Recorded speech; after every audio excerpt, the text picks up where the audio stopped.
Okay, तो start करते हैं। लास्ट क्लास में हम आवाज़ आ रही है तुम लोगों को? हाँ आ रही है सर। हाँ सर। ठीक ठीक है, तो स्टार्ट करते हैं। लास्ट क्लास में हम लोग SN1 पढ़ रहे थे, सब्स्टिट्यूशन न्यूक्लियोफिलिक यूनिमॉलिक्यूलर। तो मैंने बताया था सब्स्टिट्यूशन न्यूक्लियोफिलिक यूनिमॉलिक्यूलर क्या होता है। ये एक तरीके का न्यूक्लियोफिलिक सब्स्टिट्यूशन है। सब्स्टिट्यूशन मतलब एक ग्रुप दूसरे ग्रुप को सब्स्टिट्यूट करेगा, रिप्लेस करेगा। कौन सा? एक न्यूक्लियोफाइल दूसरे न्यूक्लियोफाइल को रिप्लेस करेगा। और किस तरीके का रेट होगा? यूनिमॉलिक्यूलर, मतलब एक ही मॉलिक्यूल रेट डिटरमाइन करेगा। SN2 में क्या था कि SN2 में रेट दो चीज़ों से पता चलता था, एक सबस्ट्रेट और एक अटैकिंग ग्रुप। यहाँ पे क्या है, रेट सिर्फ एक ही बताएगा, कौन? इंटरमीडिएट। और समटाइम्स इसको हम लोग ये भी लिखते हैं कि रेट इज इक्वल्स टू के एंड सबस्ट्रेट, क्योंकि इंटरमीडिएट सबस्ट्रेट से ही बनता है, तो इसलिए समटाइम्स इसको इस तरीके से भी लिख दिया जाता है।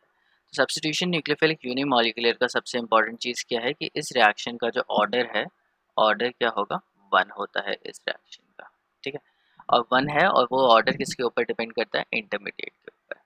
इसके बाद मैंने तुम्हें ट्रांजिशन स्टेट और इंटरमीडिएट के बीच में डिफरेंस बता रहा था। ट्रांजिशन स्टेट कोई भी ऐसी चीज़ हो सकती है, कोई भी ऐसी स्टेट हो सकती है जहाँ पे एक एटम दूसरे एटम को अप्रोच कर रहा है। ठीक है, तो जब एक एटम दूसरे एटम को अप्रोच करता है, बॉन्ड बनता है या बॉन्ड टूटता है, जब इस तरीके की चीज़ें, आधी अधूरी चीज़ें होती हैं, तब उसे ट्रांजिशन स्टेट कहते हैं। और ट्रांजिशन स्टेट का कोई रियल एग्जिस्टेंस होता नहीं है।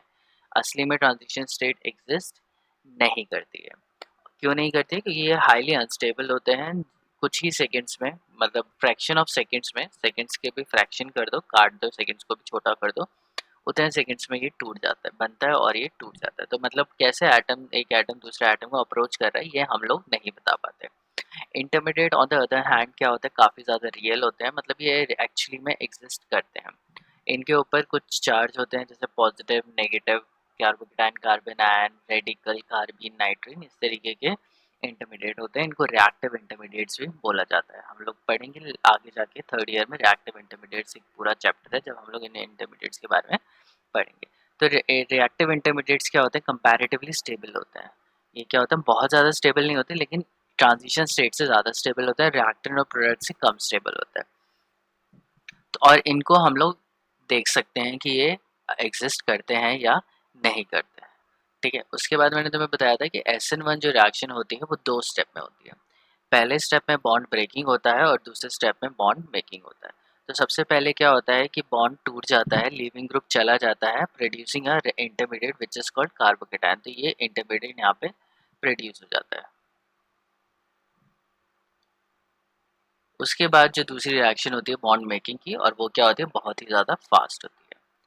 फिर मैंने तुम्हें इसमें से बताया था कि जो भी स्लोएस्ट स्टेप होता है उसको हम लोग इक्विलिब्रियम से डिनोट करते हैं। ये जो इक्विलिब्रियम दिख रहा है, इस साइन से डिनोट करते हैं। स्लोएस्ट स्टेप ये क्यों है? क्योंकि रिएक्टेंट प्रोडक्ट में कन्वर्ट हो रहा है, प्रोडक्ट वापस रिएक्टेंट में टूट रहा है। इंटरमीडिएट जैसे मैंने बताया कि बहुत ज़्यादा स्टेबल तो होता नहीं है, तो रिएक्टेंट प्रोडक्ट में बनता है, मतलब ये जो रिएक्टेंट है, ये ये जो रिएक्टेंट है ये इंटरमीडिएट में कन्वर्ट हो रहा है, और इंटरमीडिएट वापस क्या हो जाता है? रिएक्टेंट में टूट जाता है, जिसकी वजह से ये कम्प्लीटली बनता नहीं है, और नहीं बनेगा तो इसकी वजह से ये काफ़ी हद तक अनस्टेबल होता है। ठीक है, और जो भी स्लोएस्ट स्टेप होगा उसको हम लोग इक्विलिब्रियम से देंगे। फिर मैंने तुम्हें यहाँ पे बताया था कि काफ़ी सारे स्लो स्टेप हो सकते हैं। एक रिएक्शन को हम लोग 3, 4 या 5 स्टेप्स में लिख सकते हैं, डिपेंडिंग अपॉन अगर वो उतने स्टेप्स में हो रही है या नहीं हो रही है। इंटरमीडिएट को मैंने बताया था कि इंटरमीडिएट कभी भी रिएक्शन के बीच में नहीं आता है। जैसे ए और बी है, ए बना और उसके बाद फिर वो ख़त्म हो गया, बी बना और उसके बाद फिर वो वापस ख़त्म हो गया। तो ये क्या होंगे? जो ओवरऑल रिएक्शन है उसके अंदर नहीं दिखेंगे। तो ओवरऑल रिएक्शन क्या थी? आर से प्रोडक्ट कन्वर्ट हो रहा था। तो एक इम्पॉर्टेंट चीज़ है कि रिएक्टिव इंटरमीडिएट्स थोड़े बहुत स्टेबल तो होते हैं, लेकिन वो कभी भी कंप्लीट रिएक्शन के अंदर नहीं आते। जैसे ही वो बनते हैं थोड़ी देर बाद वो ख़त्म भी हो जाते हैं। तो ओवरऑल रिएक्शन में कभी भी वो नहीं दिखेंगे। एग्जाम्पल मैंने तुम्हें दे ही रखा है। इसके बाद मैं तुम्हें रिले रेस के बारे में बता रहा था कि हमारे पास 2 टीम्स हैं, और 2 टीम्स में एक क्या है जो बहुत स्लो, जो टीममेट है वो बहुत ज़्यादा स्लो है, तो उसको हटा देते हैं। और ये जो स्लोएस्ट स्टेप होता है यही क्या होता है? Rate determining. तो ओवरऑल इसी के ऊपर डिपेंड करता है कि रेस जीतेंगे या नहीं जीतेंगे।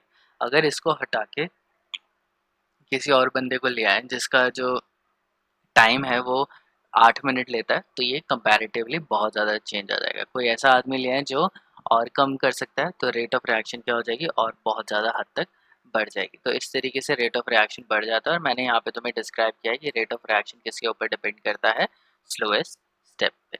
तो मैं एक बार फिर से यहाँ पे लिख देता हूँ कि हम लोग किसकी बात कर रहे हैं, SN1 की बात कर रहे हैं, सब्स्टिट्यूशन न्यूक्लियोफिलिक यूनिमॉलिक्यूलर। तो यहाँ पे जो रेट होता है, rate depends upon intermediate. Rate किसके ऊपर डिपेंड करता है, इंटरमीडिएट पे। जितने जल्दी इंटरमीडिएट बनेगा उतनी जल्दी रिएक्शन हो जाएगा। फॉर एग्जांपल, रिएक्टेंट कन्वर्ट हो रहा है एक इंटरमीडिएट ए में, और फिर वो जो ए है वो किस में कन्वर्ट हो रहा है, बी में। तो ये जो रिएक्शन है इसको करने में 1 मिनट लगता है, और इसको करने में 10 मिनट लगते हैं। ठीक है, तो पहला जो रिएक्शन है उसको होने में 10 मिनट लगते हैं, इसको में है, ये क्या है, स्लोएस्ट स्टेप है। और जो स्लोएस्ट स्टेप होता है वही क्या होता है, रेट डिटरमाइनिंग स्टेप। मतलब रेट किसके ऊपर डिपेंड करेगा, जो सबसे स्लो स्टेप है। इस स्लो स्टेप को अगर तुम तेज कर दो तो रेट, पूरी रिएक्शन का रेट चेंज हो जाता है, और इसका रेट तुम कम कर दो तो पूरी रिएक्शन का रेट कम हो जाता है।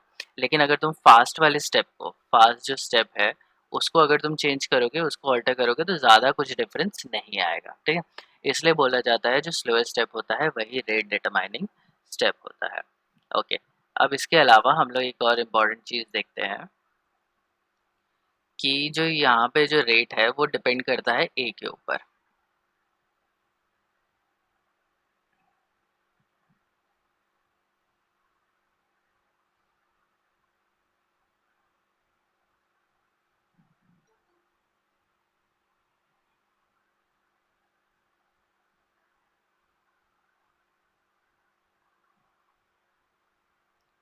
तो रेट जो है वो इंटरमीडिएट पे डिपेंड करेगा। कैसे डिपेंड करेगा उसको भी हम लोग देखते हैं।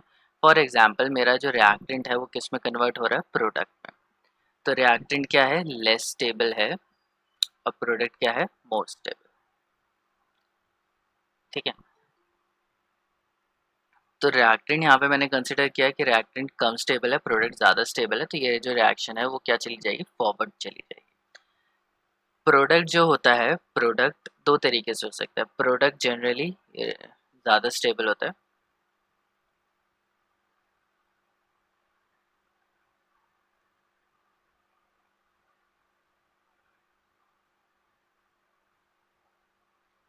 प्रोडक्ट जनरली ज़्यादातर क्या होता है, रिएक्टेंट से ज़्यादा स्टेबल होता है। ठीक है, तो प्रोडक्ट की जो स्टेबिलिटी है वो ज़्यादा होगी देन रिएक्टेंट की स्टेबिलिटी से, तभी जो रिएक्शन होती है वो फॉरवर्ड डायरेक्शन में जाती है।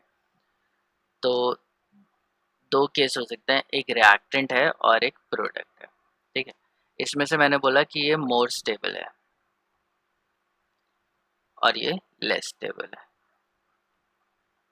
तो लेस स्टेबल होने की वजह से रिएक्टेंट क्या होगा, ऑटोमेटिकली किस में कन्वर्ट हो जाएगा, प्रोडक्ट में। और मेरे पास दूसरा केस है, प्रोडक्ट है, ये क्या है, मोर स्टेबल है, और ये क्या है, लेस स्टेबल है। तो उस केस में प्रोडक्ट किस में कन्वर्ट हो जाएगा, रिएक्टेंट में।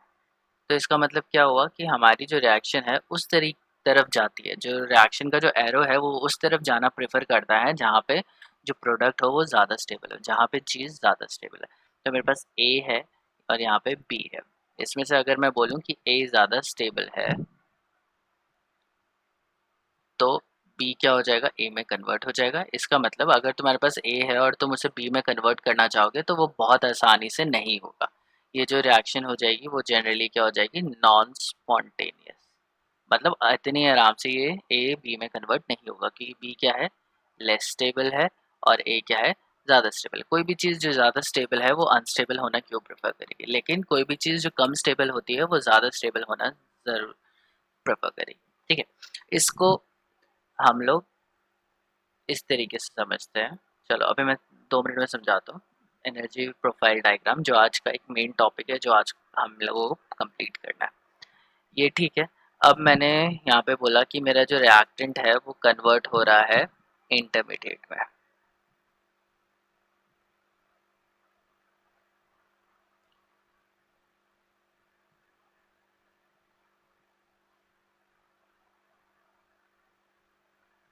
ठीक, तो ये क्या है, मोर स्टेबल है, और जो इंटरमीडिएट क्या होते हैं वो होते हैं लेस स्टेबल, और प्रोडक्ट जो है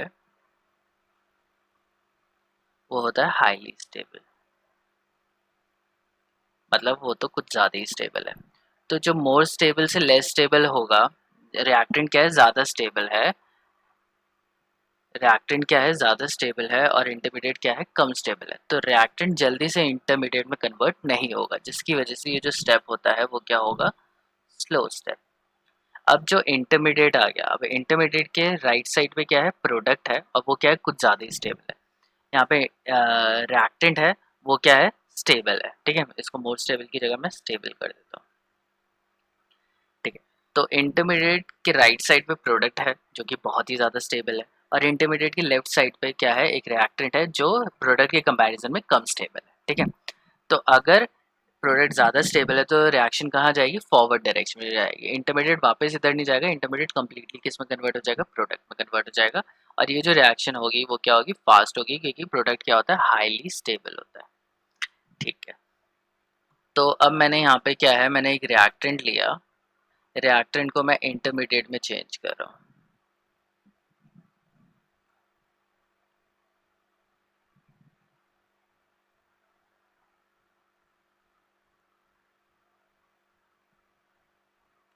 इस रिएक्टेंट में से जो Cl है वो यहाँ से निकल रहा है,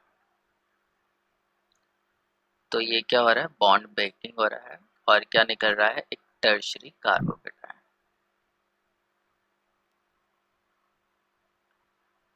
ठीक है, एक रिएक्शन ये होगी, एक रिएक्शन और लेते हैं, CH3 C CH3 मतलब CH, और यहाँ पे Cl, इसमें से क्या होगा, Cl अगर बाहर जाएगा तो हमें मिलेगा CH3 CH CH3, और यहाँ पे पॉजिटिव, ये एक इंटरमीडिएट है, और ये भी क्या है, एक इंटरमीडिएट है, और यहाँ पे है CH3 CH2 Cl, जो कि माइनस ऑफ Cl करके क्या देगा, CH3 CH2 पॉजिटिव, और ये भी क्या है, इंटरमीडिएट। तो याद रखो यहाँ पे हम लोग इंटरमीडिएट, कौन से इंटरमीडिएट की बात कर रहे हैं, हम लोग कार्बोकेटाइन की बात कर रहे हैं, कार्बन आयन इस SN1 में जनरेट नहीं होता, कार्बन आयन रेडिकल ये सब जनरेट नहीं होते हैं, तो बेसिकली हम लोग सब्स्टिट्यूशन की बात कर रहे हैं, SN1 की बात कर रहे हैं। अब मुझे बताओ कि किस रिएक्शन का रेट ज़्यादा होगा। देखो, ये क्या है, रिएक्टेंट, और ये क्या है, इंटरमीडिएट, ये क्या है, रिएक्टेंट, और ये क्या है, इंटरमीडिएट, ये रिएक्टेंट है और ये इंटरमीडिएट है। तो तुम्हें क्या लगता है कि किस रिएक्शन का ज़्यादा होगा? मैंने क्या बताया कि रिएक्टेंट स्टेबल है और इंटरमीडिएट क्या है, लेस स्टेबल है। अगर इस लेस स्टेबल इंटरमीडिएट को मैं स्टेबल कर दूँ, कंपैरेटिवली मोर स्टेबल कर दूँ, तो रिएक्शन क्या हो जाएगी, फास्ट हो जाएगी। ठीक है, और अगर उसको मैं धीरे कर दूं तो रिएक्शन क्या हो जाएगी, कम स्टेबल कर दूं तो लेस स्टेबल हो गई। ये चीज़ समझ में आ रही है तुम लोगों को, या मैं फिर से बताऊं?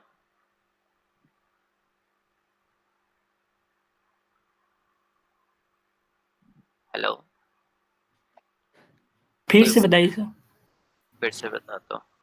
तो एक काम करते हैं, इसको मैं दूसरे तरीके से बताता हूँ। पहले एनर्जी प्रोफाइल डायग्राम करते हैं, और एनर्जी प्रोफाइल डायग्राम से जब ऊपर नीचे आएगा ना तो तुम्हें थोड़ा ज़्यादा क्लियर हो जाएगा। तो यहाँ पे मैंने लिखा एनर्जी प्रोफाइल डायग्राम।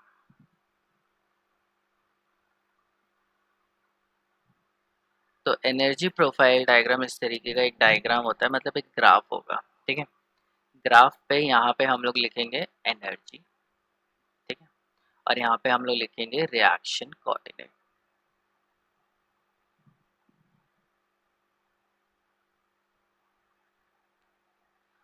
ये ठीक है, रिएक्शन कोऑर्डिनेट का क्या मतलब है, रिएक्शन कोऑर्डिनेट मतलब reactant, product, intermediate, transition state, ये सारी चीज़ों को हम लोग क्या बोलेंगे, स्पीशीज, केमिकल स्पीशीज है, और जब इनको एक जगह पे प्लॉट करते हैं तो उसको हम लोग रिएक्शन कोऑर्डिनेट बोलते हैं।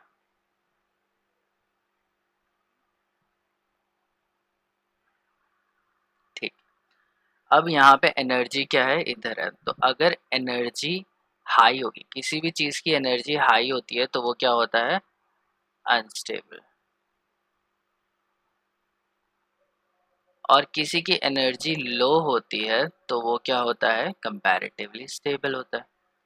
ये तो चीज़ हम लोगों को पता है कि अगर कोई चीज़ बिल्डिंग है और कोई ऊपर खड़ा हुआ है तो वो क्या होगा, अनस्टेबल या लेस स्टेबल, और कोई ग्राउंड पे होगा वो क्या होगा, मोर स्टेबल। ठीक है, और ये किसकी बात करें, पोटेंशियल एनर्जी। नीचे क्या होता है, पोटेंशियल एनर्जी कम होता है तो हम लोग ज़्यादा स्टेबल फील करते हैं, और एक 25 या 30 फ्लोर की बिल्डिंग के ऊपर अगर हम लोग खड़े होंगे तो हम लोग काफ़ी अनस्टेबल फील करेंगे, क्योंकि हमारे अंदर पोटेंशियल एनर्जी काफ़ी ज़्यादा हो जाएगी उस केस में।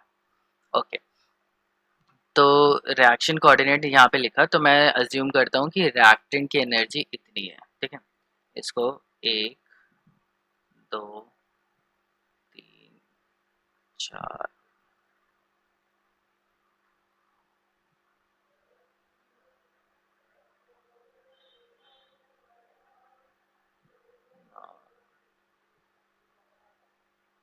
चलो ठीक है, तो मैंने यहाँ पे क्या बना दिया, रिएक्टेंट बना दिया मेरा। ये हो गया R, और R का मतलब क्या है, यहाँ पे रिएक्टेंट है। अब मैंने बोला कि प्रोडक्ट ज़्यादा स्टेबल है, प्रोडक्ट ज़्यादा स्टेबल है तो मतलब उसकी एनर्जी क्या होगी, कम होगी। इतना तो समझ में आ रहा होगा। ये हो गया मेरा प्रोडक्ट। अब अगर मैं बात करूं SN2 की, तो SN2 में क्या होता है, रिएक्टेंट किस में कन्वर्ट हो जाता है,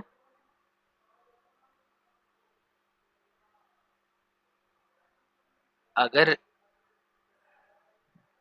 रिएक्टेंट किस में कन्वर्ट हो जाएगा, प्रोडक्ट में हो जाएगा। ये कौन मैसेज कर रहा है बार बार,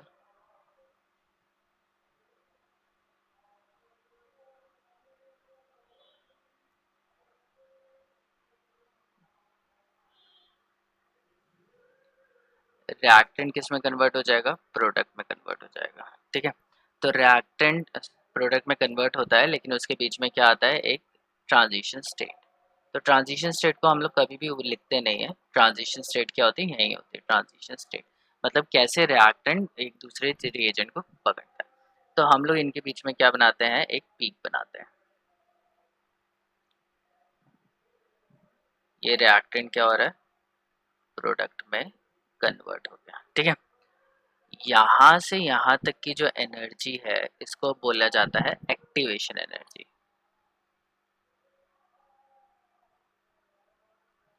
ठीक है, ये क्या है, एक्टिवेशन एनर्जी। अब रिएक्टेंट क्या है, कम स्टेबल है, और प्रोडक्ट क्या है, ज़्यादा स्टेबल है।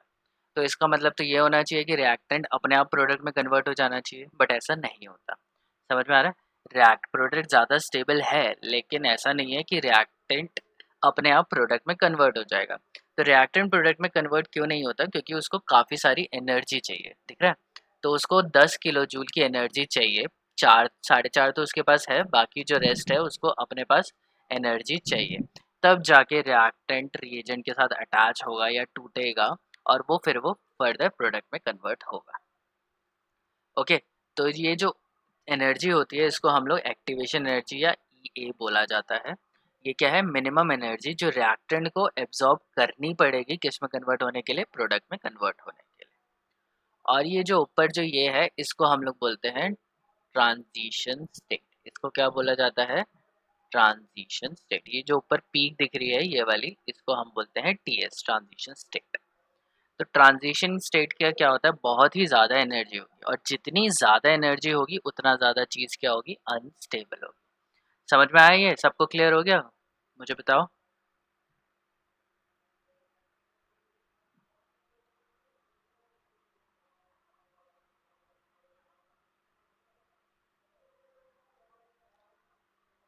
क्लियर हुआ या नहीं हुआ। डायग्राम में कुछ नहीं करना, डायग्राम में तुम्हारे पास एक रिएक्टेंट है, एक प्रोडक्ट है। ये रिएक्टेंट है और ये प्रोडक्ट है, दोनों को ऐसे मिलाना है। प्रोडक्ट क्या होगा, ज़्यादा स्टेबल होगा, और रिएक्टेंट क्या होगा, कम स्टेबल होगा। ठीक है, और उसमें जो बीच में जो यहाँ पे पीक बनेगी इसको हम लोग बोलेंगे ट्रांजिशन स्टेट। ठीक है, मतलब ये एक स्टेट है जहाँ पे रिएक्टेंट एक रिएजेंट से अटैच हो रहा है, और फिर वो किस में कन्वर्ट हो रहा है, प्रोडक्ट में कन्वर्ट हो रहा है। ट्रांजिशन स्टेट की एनर्जी बहुत हाई है, तो इसलिए ये क्या होता है, अनस्टेबल होता है, प्रोडक्ट की एनर्जी ज़्यादा है।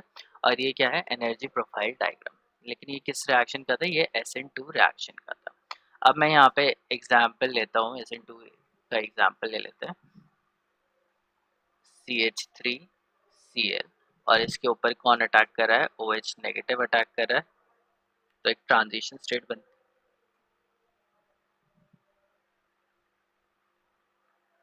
और वो कन्वर्ट हो जाएगी CH3OH में। तो रिएक्टेंट हम लोगों का क्या है, रिएक्टेंट है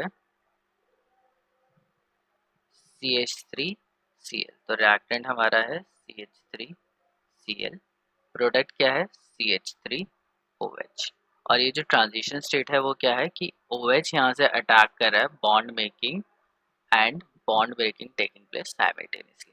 तो OH जो है वो कहीं पे भी हो सकता है, दूसरा रिएक्टेंट हम लोग जनरली दिखाते नहीं है। तो मान लो कि OH यहाँ पे है, OH नेगेटिव क्या कर रहा है, वो दोनों के साथ कंबाइन कर रहा है, रिएक्टेंट के साथ कंबाइन कर रहा है और रिएक्टेंट को अप्रोच कर रहा है। तो जैसे OH अप्रोच करेगा वो क्या करेगा, कार्बन के साथ आधा बॉन्ड बनाएगा और क्लोरीन क्या करेगा, आधा बॉन्ड तोड़ेगा। तो जैसे ये होगा उसके बाद जैसे ही यहाँ पे पहुँचेगा, तो यहाँ पे पहुँचने के बाद ये जो ट्रांजिशन स्टेट है वो कहाँ जाएगी, फॉरवर्ड जाएगी या बैकवर्ड जाएगी, फॉरवर्ड जाएगी, क्योंकि प्रोडक्ट क्या है, ज़्यादा स्टेबल है। कोई भी चीज़ क्या प्रेफर करेगी, ज़्यादा स्टेबल होना प्रेफर करती है। तो इंटरमीडिएट क्या होगा, ऑटोमेटिकली किस में कन्वर्ट हो जाएगा, प्रोडक्ट में हो जाएगा। तो इसलिए ये एक ही स्टेप होता है, और ये जो स्टेप है वो क्या है, काफ़ी हद तक फास्ट है, ये बहुत जल्दी रिएक्शन हो जाती है। कौन सी, SN2 रिएक्शन।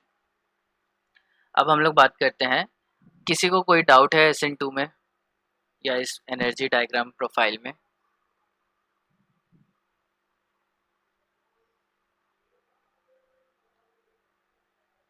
ओके, तो अब हम लोग बात करते हैं SN1 की। तो इसको देखना कि रिएक्टेंट प्रोडक्ट क्या कह रहा है। तो यहाँ पे मैंने रिएक्टेंट लिया, टर्शियरी ब्यूटाइल क्लोराइड ले लेता हूँ। अब इसके पहले स्टेप में Cl क्या होता है, बाहर निकल जाता है, लीविंग ग्रुप बाहर निकल जाता है, और क्या बनता है, एक इंटरमीडिएट बनता है। और ये इंटरमीडिएट बहुत जल्दी किसमें स्टेप कन्वर्ट हो जाता है, ये इंटरमीडिएट कन्वर्ट हो जाता है प्रोडक्ट में। तो ये क्या हो गया, प्रोडक्ट क्या है, मोर स्टेबल है, ज़्यादा स्टेबल होगा प्रोडक्ट। रिएक्टेंट क्या है, लेस स्टेबल है, थोड़ा कम स्टेबल होगा। और ये क्या है, इन दोनों के बीच में है, मतलब इस इन दोनों से क्या है, लीस्ट स्टेबल मैं लिख सकता हूँ, सबसे कम स्टेबल ये है। ठीक है, तो ये ट्रांजिशन स्टेट नहीं है। इन ट्रांजिशन स्टेट क्या थी कि पीक के ऊपर, ये जो पीक जो थी इसको हम लोग बोलते हैं ट्रांजिशन स्टेट।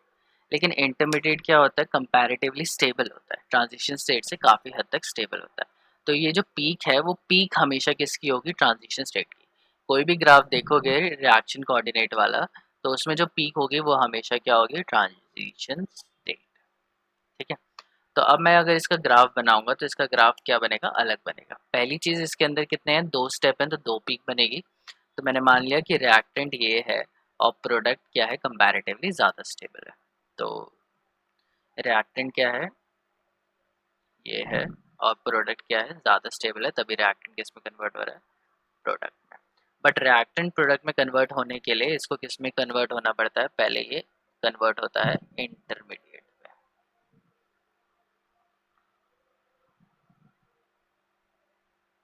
ठीक है, तो इस तरीके का ग्राफ यहाँ पे हमें दिखाई देता है। यहाँ पे ये जो छोटी सी वैली बन गई है, ठीक है, ये जो चीज़ बन गई है, ये क्या मतलब है कि यहाँ पे एक ट्रांजिशन स्टेट 1 होती है, एक जो पीक है ये ट्रांजिशन स्टेट 2 है, और यहाँ पे बीच में क्या है, इंटरमीडिएट।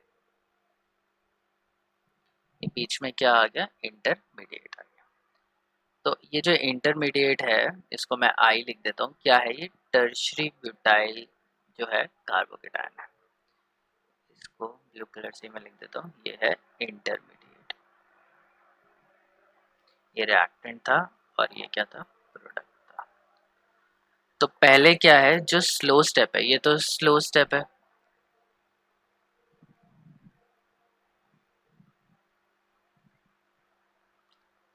तो इसको ऐसे दिखाया जाएगा, और ये क्या है, फास्ट स्टेप है, तो ये ऐसे दिखाया जाएगा। अब इनकी ट्रांजिशन स्टेट 1 देखते हैं। ट्रांजिशन स्टेट 1 क्या है कि जब इसमें से जो Cl है ये क्या करेगा, अपना बॉन्ड तोड़ेगा। तो जैसे ये तोड़ेगा तो इसकी ट्रांजिशन स्टेट क्या आएगी, इसकी ट्रांजिशन स्टेट होगी एसिड डॉट डॉट डॉट करके मतलब Cl का बॉन्ड क्या हो रहा है यहाँ पे, टूट रहा है, और वो किस में कन्वर्ट हो जाएगा, इसमें। तो ये क्या हो गया, स्टेप 1 हो गया। और इसमें जो ये ट्रांजिशन स्टेट है वो यहाँ पे है, और ये ट्रांजिशन स्टेट कहाँ दिखेगी, इस तरीके से दिखेगी, डॉटेड लाइन से, मतलब Cl का बॉन्ड क्या हो रहा है, टूट रहा है। उसके बाद इसमें कन्वर्ट हो जाएगा। अब ये जो सेकंड स्टेप होगा, सेकंड स्टेप में क्या है कि ये किससे अटैच हो रहा है, अटैक कर रहा है ये OH नेगेटिव से, और प्रोडक्ट हमारा ये बन रहा है। तो इसका जो ट्रांजिशन स्टेट होगा, ट्रांजिशन स्टेट ये है कि जो OH है वो क्या बना रहा है, बॉन्ड बना रहा है। तो इसका जो ट्रांजिशन स्टेट होगा वो ये होगा कि ये OH इसके साथ बन जाएगा। यहाँ तक क्लियर हुआ सबको?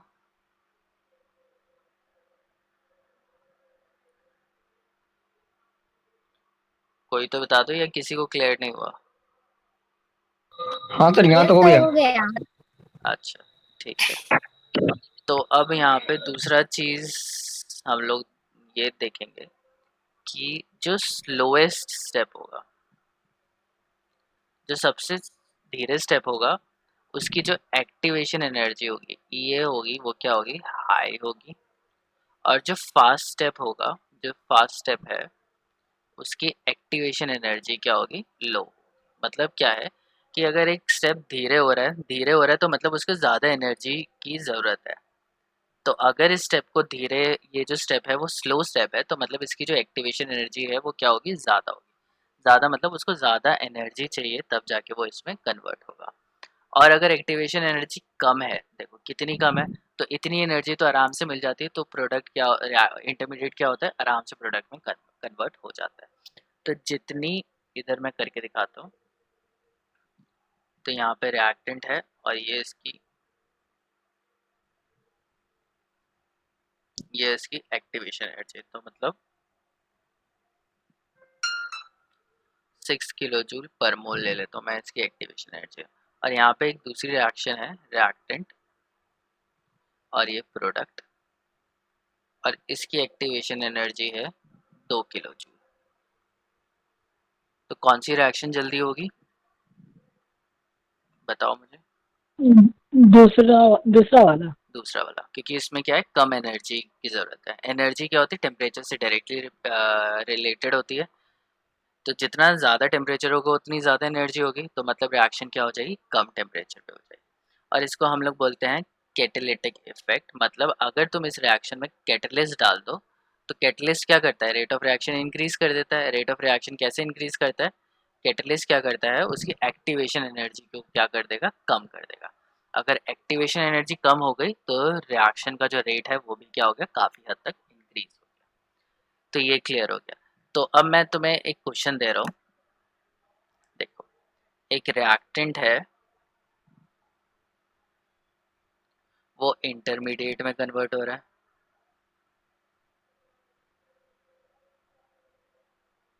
ठीक है।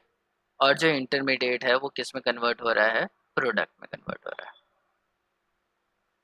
तो जैसे पहले रिएक्शन थी वैसी है। अब इक्विलिब्रियम मैंने कहाँ लगाया, सेकंड स्टेप पे लगाया, तो मतलब ये क्या है, स्लोएस्ट स्टेप है। ये जो स्टेप है वो क्या है, काफ़ी हद तक स्लो है। और जो पहला स्टेप है वो क्या है, फास्ट स्टेप है। ऐसा होता नहीं है, बट ये मैंने अज्यूम किया। तो इसका मतलब क्या है कि जो यहाँ पे EA1 होगी, एक्टिवेशन एनर्जी 1 होगी, और यहाँ पे जो एक्टिवेशन एनर्जी 2 होगी, तो इसका मतलब है कि जो स्लो स्टेप है उसकी एक्टिवेशन एनर्जी क्या होगी, एक्टिवेशन एनर्जी 1 से काफ़ी ज़्यादा हाई होगी। और अगर मुझे इसका डायग्राम बनाना होगा, तो डायग्राम कैसे बनेगा, रिएक्टेंट मैंने यहाँ ले लिया और प्रोडक्ट मैंने यहाँ ले लिया। तो पहली चीज़ है कि प्रोडक्ट की एनर्जी रिएक्टेंट से मैंने ज़्यादा ली है। और ये किस तरीके की रिएक्शन है, ये एक्सोथर्मिक रिएक्शन है। इसमें से इंटरमीडिएट कम स्टेबल होगा। तो यहाँ पे इसकी जो एनर्जी है, एक्टिवेशन एनर्जी है, मैं अज्यूम कर लेता हूँ कि 6 किलो जूल है। तो यहाँ पे क्या होगी, इसकी जो प्रोडक्ट में कन्वर्ट हो रहा है उसकी एक्टिवेशन एनर्जी और भी ज़्यादा होगी, तो मैं इसको इधर से लेके आ जाता हूँ।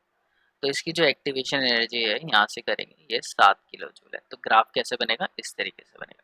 तो पहली पीक की जो ऊंचाई है, जो पहली पीक की जो एक्टिवेशन एनर्जी है वो कम है, और जो सेकंड पीक की जो एक्टिवेशन एनर्जी है वो कंपैरेटिवली क्या है, ज़्यादा है। तो तुम्हें देखना है कि जब भी कोई रिएक्शन दे रखी हो, तो A is converting into B, चलो मैं ले लेता हूँ यहाँ पे, B is converting into C and C is converting into D. तो मैंने ये 3 स्टेप ले लिए। तो इसमें स्टेप 1 स्टेप 2 में से मैंने ले लिया कि ये जो है ये स्लोएस्ट स्टेप है। तो जो स्लोएस्ट स्टेप होगी उसकी एक्टिवेशन एनर्जी ज़्यादा होगी। ये फास्ट स्टेप है तो ये सबसे जल्दी हो जाएगा, और ये क्या है, स्लो स्टेप है। तो स्लोएस्ट स्टेप की एक्टिवेशन एनर्जी मैं इसको EA1 लिखता हूँ, EA2 लिखता हूँ और EA3 लिखता हूँ।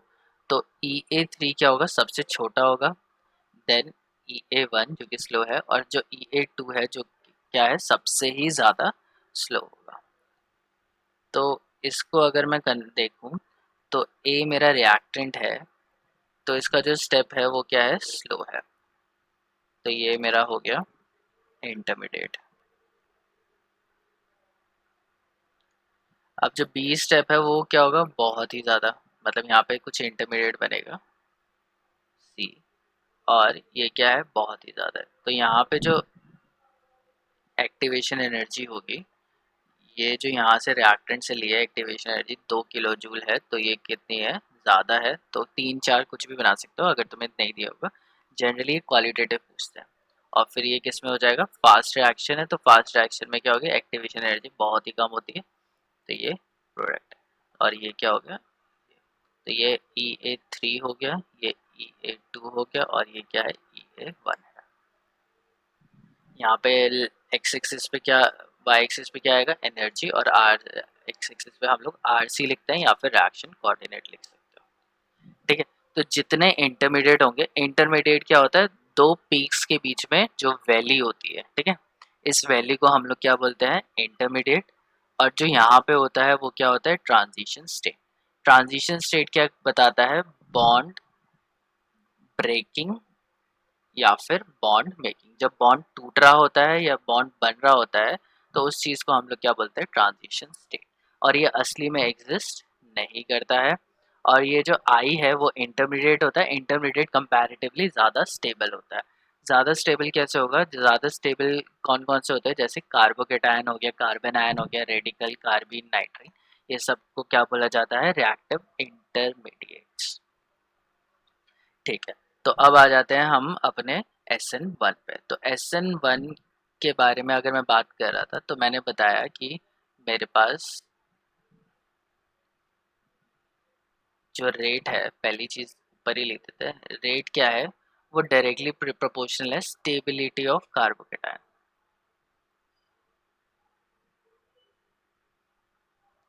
इसका क्या मतलब है, कार्बोकेटायन जितना ज़्यादा स्टेबल होगा उतना ज़्यादा क्या होगा, रेट ऑफ रिएक्शन होगा।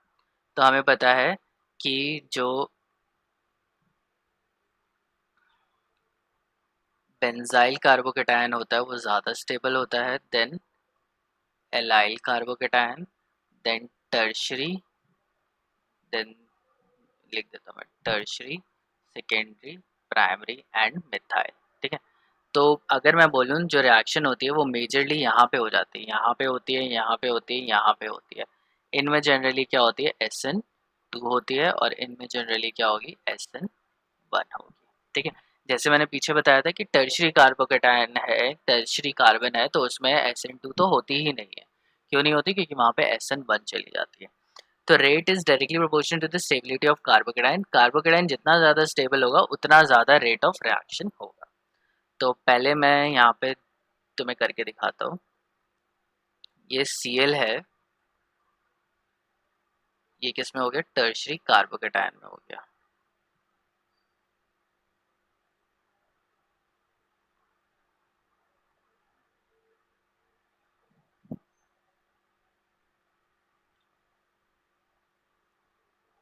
ठीक है, तो ये जो रिएक्शन है वो 10 मिनट में हो रही है, ये रिएक्शन है ये 7 मिनट में हो रही है, और ये रिएक्शन उल्टा लिख दिया, ये रिएक्शन जो है ये 5 मिनट में हो रही है, ये रिएक्शन 10 मिनट में हो रही है, और ये रिएक्शन कितने में है, 15 मिनट में हो रही है। अगर इस तरीके की रिएक्शन हो रही है तो यहाँ से हमें पता चल रहा है कि टर्शरी कार्बोकेटायन क्या होता है, ज़्यादा स्टेबल होता है, सेकेंडरी देन प्राइमरी, ये तीन ही है। और जब ये रेट फॉलो होता है, टर्शरी का जो रेट ऑफ रिएक्शन है वो ज़्यादा है, सेकेंडरी का रेट ऑफ रिएक्शन कम है और प्राइमरी का रेट ऑफ रिएक्शन क्या है, उससे भी ज़्यादा कम है। इसका मतलब क्या है, ये SN1 रिएक्शन है कि SN1 में क्या होता है, स्टेबिलिटी ऑफ कार्बोकेटायन देखी जाती है। SN2 में हम लोगों ने क्या बोला था, SN2 में जो रेट होता है वो क्या है, प्राइमरी का ज़्यादा होता है देन सेकेंडरी देन टर्शरी। तो यहाँ पे हमें दिख रहा है कि प्राइमरी का जो रेट ऑफ रिएक्शन है वो सबसे ज़्यादा है, प्राइमरी का रेट ऑफ रिएक्शन सबसे ज़्यादा है, सेकेंडरी का कम है और टर्शरी का कम है। ठीक है, उल्टा करेंगे, ये उल्टा लिख दिया मैंने। वो स्टेबिलिटी थी प्राइमरी, सेकेंडरी, टर्शरी। ये किसकी बात कर रहे हैं हम लोग, टाइम की। तो प्राइमरी को सबसे ज़्यादा टाइम लगेगा, सेकेंडरी को उससे कम और टर्शरी को तो बहुत ही कम होगा, जो टर्शरी वाली है। SN2 में क्या होता है, टर्शरी का जो टाइम होता है वो सबसे ज़्यादा होता है, प्राइमरी एंड देन मिथाइल। ये टाइम की बात कर रहे हैं, स्टेबिलिटी की बात नहीं कर रहे हैं। ठीक है, तो टर्शरी को हमें दिख रहा है कि टर्शरी में 5 है और प्राइमरी में 15 है। तो प्राइमरी का ज़्यादा है, प्राइमरी का ज़्यादा है, तो मतलब ये कौन सी रिएक्शन है, SN1 है। तो SN1 में तुम्हें क्या देखना है, तुम्हें देखना है कि स्टेबिलिटी ऑफ कार्बोकेटाइन। कार्बोकेटाइन जितना ज़्यादा स्टेबल होगा उतना ज़्यादा क्या होगा, रेट ऑफ रिएक्शन होगा। SN2 में क्या होता है, हम लोग क्राउडिंग देखते हैं कि जितनी ज़्यादा क्राउडिंग होगी उतना मुश्किल हो जाएगा न्यूक्लियोफाइल को बैक साइड से अप्रोच करना। लेकिन यहाँ पे क्या हो रहा है कि बॉन्ड पहले ही टूट जाता है, तो पहले ही टूट जाएगा तो वो कार्बोकेटाइन जनरेट करेगा, और जितना ज़्यादा कार्बोकेटाइन सब्स्टिट्यूटेड होगा उतना ही ज़्यादा कार्बोकेटाइन स्टेबल भी होगा। तो अब ये स्टेबिलिटी क्या है, देखो ये जो स्टेप्स थे ये स्लोएस्ट थे। ठीक है, तो स्लोएस्ट थे, तो ये जो टर्शियरी कार्बोकेटायन है ये क्या ज़्यादा स्टेबल है, ज़्यादा स्टेबल है तो रिएक्टेंट क्या होगा, जल्दी से प्रोडक्ट में कन्वर्ट करना चाहेगा। अगर प्रोडक्ट कम स्टेबल होगा तो रिएक्टेंट प्रोडक्ट में कन्वर्ट होना नहीं चाहेगा। तो इस वजह से क्या होता है कि जो इंटरमीडिएट ज़्यादा स्टेबल होता है वो जल्दी बन जाता है, जो इंटरमीडिएट कम स्टेबल होता है वो जल्दी नहीं बनता है। So that is the case. सबको समझ में आया या नहीं आया?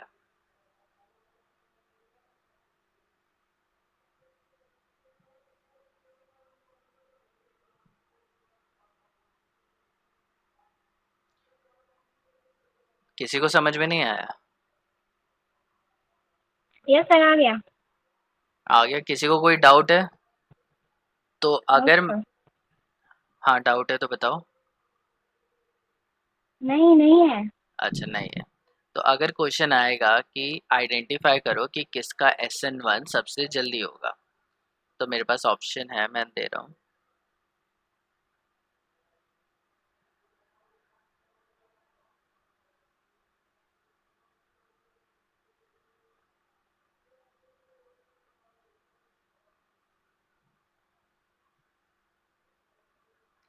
तो ये क्वेश्चन 1 है।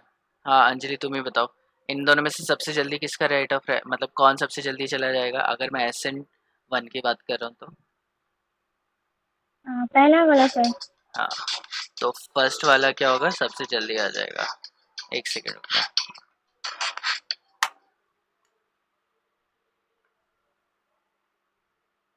ठीक है, तो फर्स्ट वाला क्या होगा, सबसे जल्दी जाएगा, और सेकंड वाला उतनी जल्दी नहीं जाएगा। अगर मैं SN2 की बात करूं तो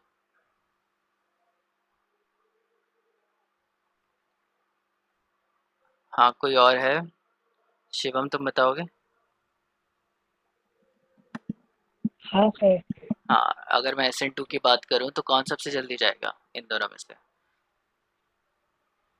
सर फर्स्ट नंबर है। पहला, क्यों? क्योंकि सर 1 2 3 एक मिनट सर। मि, मिथाइल। सर पहले मिथाइल का होगा, उसके बाद प्राइमरी सेकेंडरी टर्शियरी कर दिया जाएगा, तो ठीक है, ये तो प्राइमरी होगा ना सर। हाँ प्राइमरी, तो ये होता है मिथाइल प्राइमरी सेकेंडरी, तो ये प्राइमरी है तो प्राइमरी का ज़्यादा होगा। ये किसका रूल है, SN2 का। और SN1 का क्या है, SN1 का उल्टा है कि बेंजाइल पहले होगा, बेंजीन के ऊपर जो CH2 है इसके ऊपर पॉजिटिव है बेंजाइल, फिर ये sorry benzyl allyl, allyl double bond के जस्ट नेक्स्ट वाला, फिर टर्शरी, फिर सेकेंडरी, फिर प्राइमरी। ठीक है, तो प्राइमरी में रिएक्शन होती नहीं है, सेकेंडरी में रिएक्शन बहुत कम होती है। तो ये अगर ये 3 चीज़ें हैं तो रिएक्शन बहुत जल्दी हो जाएगा। कब? SN1 और ऐसे ये SN2। ठीक है, अब तुम्हें समझ में आ गया कि कैसे निकालना है SN1 SN2। तो अब जो नेक्स्ट क्वेश्चन आता है वो नेक्स्ट क्वेश्चन ये आता है कि मुझे बताओ कि ये कौन सी रिएक्शन जाएगा।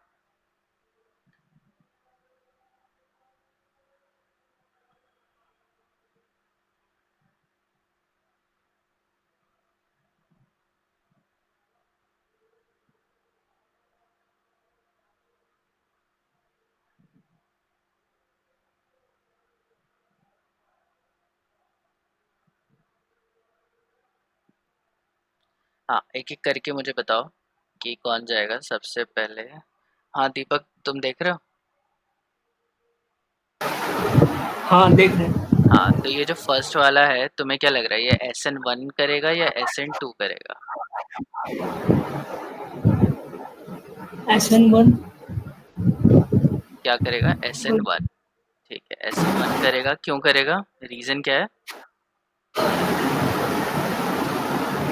हेलाइट भी नहीं। एलाइलिक ही है ये। एलाइलिक क्या होता है? डबल बॉन्ड के जस्ट नेक्स्ट वाले पे जब कार्बोकेटायन बनता है, ठीक है, डबल बॉन्ड, ये कार्बन है, डबल बॉन्ड के जो नेक्स्ट वाली कार्बन है इसके ऊपर कोई हेलाइड लगा होगा तो इसको एलाइलिक हेलाइड बोलेंगे। ठीक है, तो डबल बॉन्ड के 1 2 डबल बॉन्ड यहाँ पे है और इसके तीसरे पे ही लगा हुआ है तो इसलिए एलाइलिक है। ठीक है, हाँ सोनू तुम बताओ। सर ये बेंजीन है, SN2 होगा।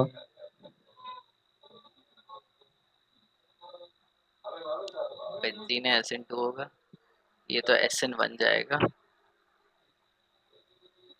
उसका तो बेंज अच्छा आप बेंजीन सर बोले थे हाँ बेंजाइल जाएगा तो SN1 जाएगा। हाँ SN1 बोला था मैंने, हाँ, जी जी जी SN1 जाएगा। लेकिन ये बेंजाइल नहीं है, ये एलाइल है। नहीं ये, लाइल है। रुको, ये मैंने गलत ही बना रखा है। हाँ यस, मैंने इसको बेंजाइल नहीं बना रखा है, मैंने इसको एलाइल बना रखा है। देखो बेंजाइल में क्या है कि बेंजीन के नेक्स्ट वाली कार्बन, ठीक है, ये बेंजीन है और बेंजीन के ऊपर क्या है? डबल बॉन्ड है। ये डबल बॉन्ड दिख रहा है, इसके जो नेक्स्ट हाँ, कार्बन पे हेलाइड होगा तब उसे बेंजाइल बोला जाता है। ठीक है, बेंजाइल मतलब बेंजीन के ऊपर CH2 जब होता है तो उसे बेंजाइल बोला जाएगा। ये CH2 दिख रहा है। और जी एलाइल कब बोला जाएगा? जब डबल बॉन्ड के नेक्स्ट पोजीशन पे है Cl हो, तो ये एलाइल है। ठीक है, तो इसको देखना कि बेंजाइल और एलाइल क्या होता है। लेकिन ये देखो बेंजीन के नेक्स्ट पे CH2 नहीं है, क्या है? एक ही हाइड्रोजन है, तो ये बेंजाइल नहीं है, लेकिन ये क्या है? एलाइल है। ठीक है, इसके बाद शिवम तुम बता दो नेक्स्ट। सर SN1 होगा। SN2 होगा। 2 होगा क्योंकि सर यहाँ पे डबल 2 सेकेंडरी कार्बन है। नहीं, ये तो प्राइमरी है। प्राइमरी एक क्लोरीन यहाँ मीथिंग प्राइमरी। वाला सेकेंडरी है। हाँ प्राइमरी है, तो देखो मैंने क्या बताया, प्राइमरी सेकेंडरी होगा तो किससे जाएगा? SN2 से। बेंजाइलिक टर्शरी बेंजाइलिक या एलाइलिक होगा तो SN1 SN1 से। ठीक है, तो ये कार्बोकेटाइन क्या होता है? हाईली स्टेबल होता है। क्लियर? ठीक है, और ये क्या जी है? सर। सेकेंडरी है। सेकेंडरी के चांसेस होते हैं कि वो ज़्यादा SN2 से जाए, लेकिन कभी कभार वो SN1 से भी चला जाता है। ठीक है, मोस्टली वो SN2 से ही जाता है, तो SN2 ही लिख लो। तो यहाँ पे हम लोगों का SN1 और SN2 क्लियर ख़त्म हो रहा है। क्या मतलब है इसका? कब SN1 होगा और कब SN2 होगा। ठीक, इसके कुछ इम्पॉर्टेंट टॉपिक है, लेकिन अभी इसको हम लोग सेकेंड ईयर में भी पढ़ेंगे, थर्ड ईयर में भी पढ़ेंगे। तो पूरा 3 साल तुम्हें ये पढ़ना है और 3 साल में तुम्हें अच्छे से आ ही जाएगा। ठीक है, क्लियर? तो आज ये टॉपिक ख़त्म हो गया, तो आज का ये ख़त्म हो गया। अब कल से हम लोग ऑक्सीडेशन रिडक्शन करेंगे। ऑक्सीडेशन रिडक्शन क्या होता है, कैसे होता है, वो मैं कल अच्छे से समझा दूंगा। और उसके बाद फिर हम लोग अपना एल्डिहाइड एंड कीटोन कंटिन्यू कर लेंगे। ठीक है, तो आज के लिए फिर इतना ही करते हैं।